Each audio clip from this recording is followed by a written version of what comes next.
Good evening, I'm Shameka Neely. New state estimates predict Indiana's Medicaid cost will increase between $600 million and $2.6 billion over the next 7-year period once the Affordable Care Act goes into effect. If the state does not expand the health care program, it will still see an increase of $612 million. Indiana wants to use the Healthy Indiana plan for its Medicaid expansion, but the federal government has only granted a 1-year extension to the program. The state requires enrollees to contribute to HIP.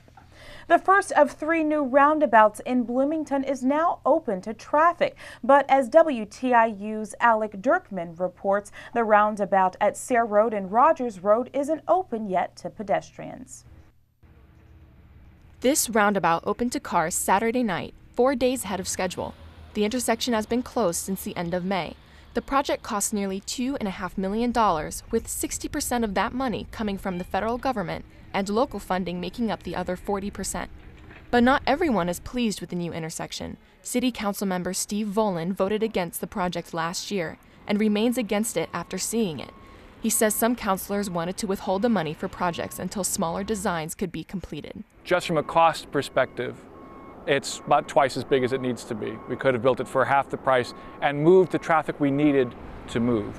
However, Public Works Director Susie Johnson says the size is appropriate, not just for existing traffic, but for what Bloomington is projected to need down the road. But because the roundabout was paid for with federal funds, we always have to design for a 20-year time frame. So this roundabout is designed with an anticipation of growth in the area for up to 20 years. Greenery in the center of the roundabout is still being planted, and construction continues on pedestrian islands.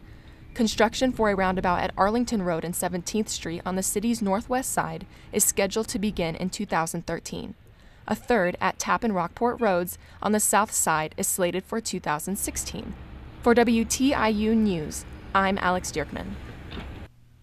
Indiana's National Center for Complex Operation is bringing unmanned drones to the state for testing as part of a plan to market the state's defense operations more aggressively throughout the U.S. NCCO Executive Director Matthew Conkle says unmanned systems and robotics are predicted to become a $95 million industry in the next 8 years. Let's take a quick look at your weather. Tonight, mostly clear, lows in the upper 40s.